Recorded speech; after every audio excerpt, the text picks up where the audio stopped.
into a dock door that looked like it shouldn't be as hard as it is, but I can't even really show you right now. But this is turning into a full-on dust storm every time I try to move because there's like high winds.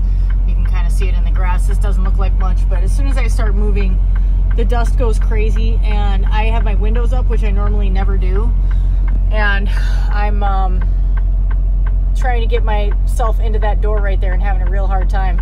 It's really annoying. Yeah, I would never, ever, ever normally back with my windows up, but my truck is now full of sand or dirt.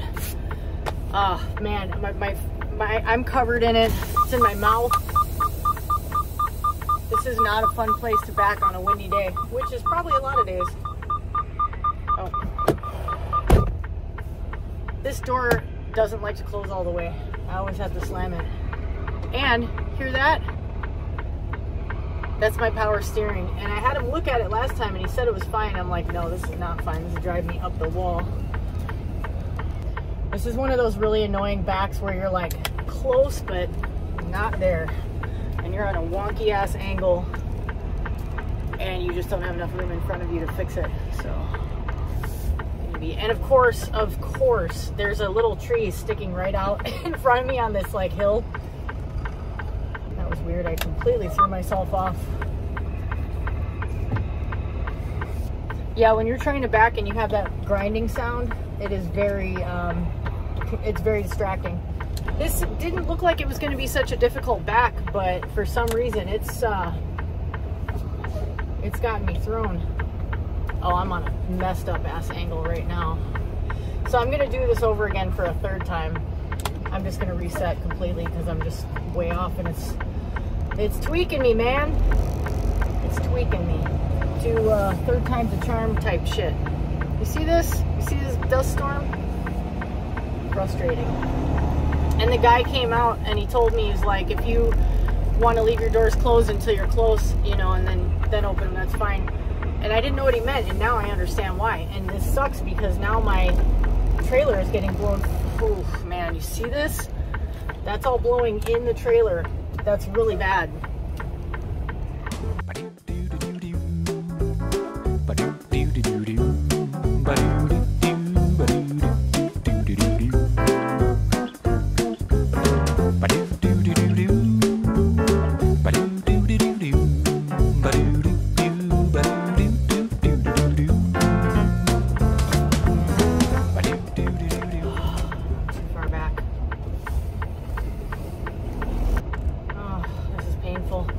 Painful and embarrassing, guys. I don't know what to say. I can't get in this door. All right, now everything in my cab is covered in dirt, including me. Oh my God, it feels so gross. I'm I know it's probably gonna be a futile effort because as soon as I get out to close my doors, I'm gonna be covered in dirt again, but this is just really frustrating. Thank goodness for a really nice other driver named Ted. Thanks, Ted. What a pal.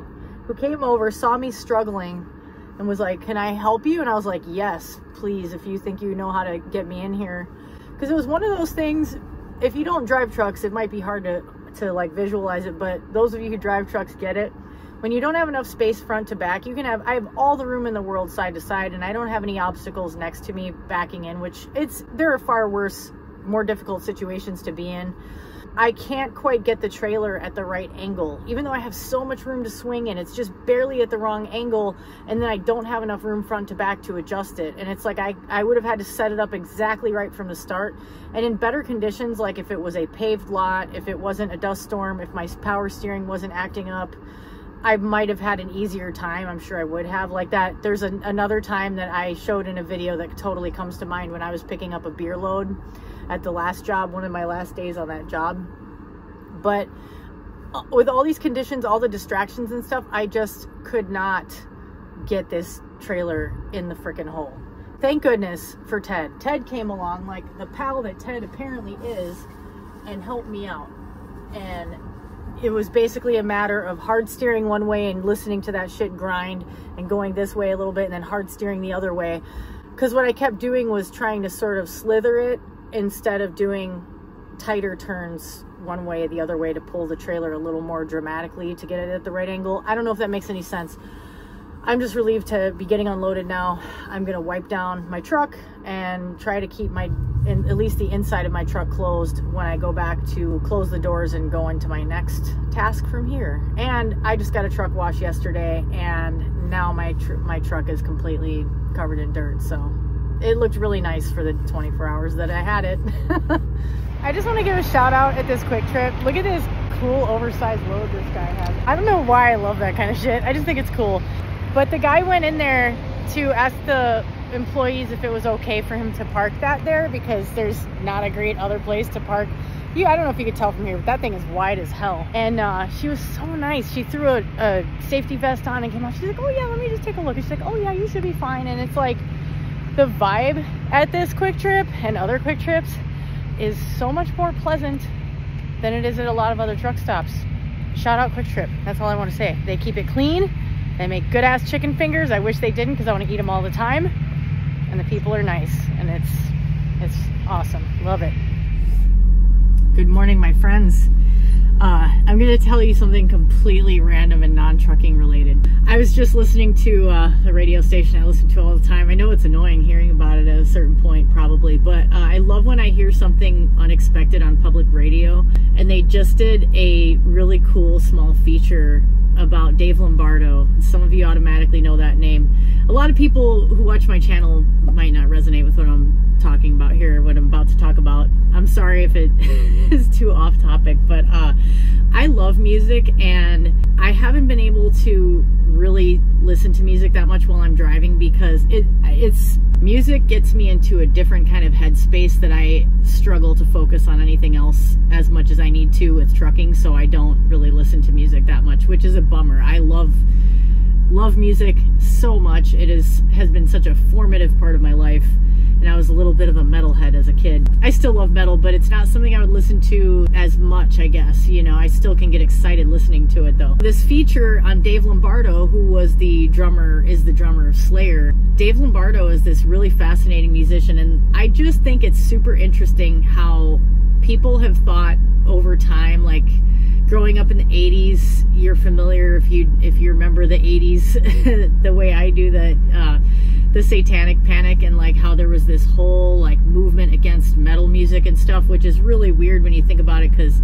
if you are a music lover, you know that most metal band guys are total, like, they're just band geeks. They're just another version of band geeks, you know. And if you were a band geek growing up like I was, and you see those guys, it's like they just geek out on playing music, and they have some dark themes, but they're generally like nerds, you know. They're like video game type dudes or something. I like Slayer. I love like Mr. Bungle. I love all kinds of random stuff. I say Mr. Bungle because I didn't remember that Dave Lombardo played with like a more recent iteration of Mr. Bungle and did a project with Mike Patton. And like I love Mike Patton. I love Faith No More and related projects. Total side note, back in like 91 or 92, I got to see Metallica with Guns N' Roses. They were supposed to have Faith No More as the opener. They did for part of the tour, but part of the tour was Body Count with Ice-T. And the show I saw was with Body Count. And no offense to Body Count, but I really wish I had seen Faith No More. Now I'm like, man, that was back when they were like new and badass. Anyway, man, Mike Patton, what a genius.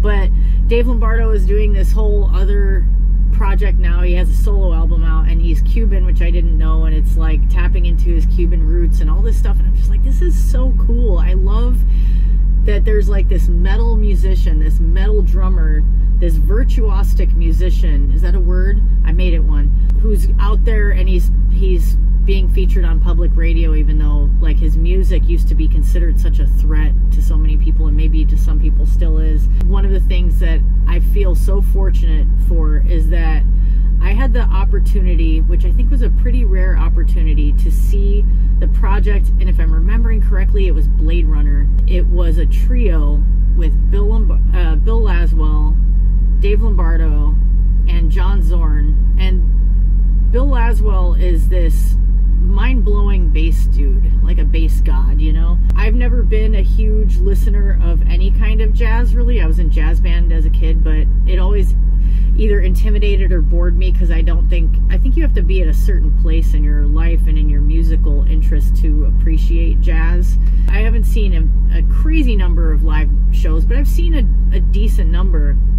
That show was one of those life-changing experiences. It was the most impressive thing I've ever seen, and it was the kind of thing where, musically, and it was the kind of thing where even if you don't really feel like you would like seeing a jazz show, it was like metal jazz. It's like experimental, or I don't even know how to put it, but when you take three musicians that are so immensely talented and passionate, and so like it's like you're witnessing someone's mind working, and it's three people's minds working together in this amazing way, and it's really powerful experience. And I got to see it at a great venue, which is Reggie's in Chicago. If you love music and you know anything about Chicago, you probably know Reggie's. It is an awesome place to see a show. Dude, that's a total random aside that has nothing to do with trucking, but any of my music geeks out there, fellow band geeks, aged band geeks, former or current metalheads, I hope that spoke to you. And I guess I got bragging rights because I got to see that show, because it was on a whole other level. Side note, I've been having a twitching eye for like the last few days, and that means I need sleep and better nutrition. But anyway, so if you see me being like, that's why. Anyway, hopefully it'll get me loaded soon and I'll get out of here. Do you guys want to hear the cutest thing? This is the best thing ever, man. I'll tell you in a second. Okay, the first thing is, though, this day is so weird. Like, we're dealing with a company that seems to be kind of disorganized, and like it was one plan yesterday and then the plan got changed because my awesome dispatcher went to bat for me, because she's great like that. And so basically I was gonna get sent back to that place where the people were really like not very pleasant in the office, the place where I did the outdoor workout. They were gonna she was trying to insist that they let me just drop that trailer because I'm starting to run low on hours, and she wanted me to be able to go on my home time, and I'm like an hour away from where I park my truck. And it was all this confusion, and then she's like, no, they're gonna let you just drop it there. Okay, I was driving there, and then she's like, calls me up when I'm halfway there. She's like, you're gonna hate me, but you gotta go to the other location that's like an hour from there. I'm like, okay, that's fine, no big deal. I have time, you know, I'm not panicking, it's all good. And then I get here and they're like, the load has been canceled, and I'm like, I don't think that's true. Let me call my dispatcher. Then my phone's not working correctly because their place is like a black hole for cell service or something, or my phone, I don't know. Then they say, no, you got to take it to the other spot. And I'm like, nah, that's probably not right either. So I call my dispatcher, and sure enough, it's fine to drop it here, but it's this whole back and forth thing. And then the guy in their office here is giving my dispatcher a hard time, and like sending her these mean emails and stuff, and saying, you guys dropped the ball and da-da-da. And meanwhile, the really nice guy, there's like this really sweet nerdy guy who works at the desk, and I was talking to him, and he's like, oh, this stuff happens all the time here. He's like, earlier we had 2 different trucks with the same PO number. And I was like, who's disorganized? Who dropped the ball again? And the ball is me. I'm like a basketball today. Anyway, the cute part. This is so cute. I was like a mile away from here, a mile and a half, and all of a sudden I'm in a kind of suburban area, and I'm like, there's strip malls, and there's like 2 lanes here, and then a median, and then 2 lanes there, and I'm in the left lane because I'm about to make a left turn. So I had just gotten in the left lane a little bit ago, and the car a couple lengths ahead of us, me and the other drivers, just stops like kind of in the middle of the road. I'm like, what's going on? And I think they have car trouble.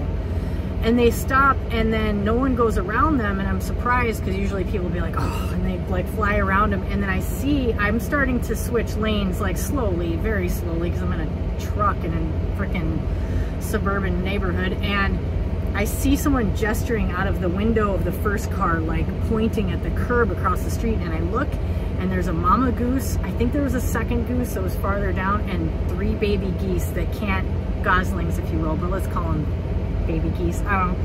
They can't get over the curb because they're too small, and they're so cute, and they're like trying and they can't get over. So I luckily was able to get my truck all the way over where it wasn't blocking anybody. I mean, it was just blocking the lane to protect the geese, and I pulled my brakes, I put my boots on, I jumped out, and I lifted them up over the curb, and it was great. It was so awesome. And the mama was pissed. She was like, get away from my kids. she flapped her big old wings at me, and she like checked me in my arm with one of her wings. She was like this close to me. She was letting me know. I was like, it's okay, I'm just trying to help. It was great. It was the highlight of my week. They were so soft. They were so cute. And I was worried they were gonna like run away from me, so I was trying to like approach them all carefully. It was awesome. So this has been a great day. That was the highlight. I just had to share. I wish I had a video of it, but anyway, you'll have to enjoy it through anecdotes.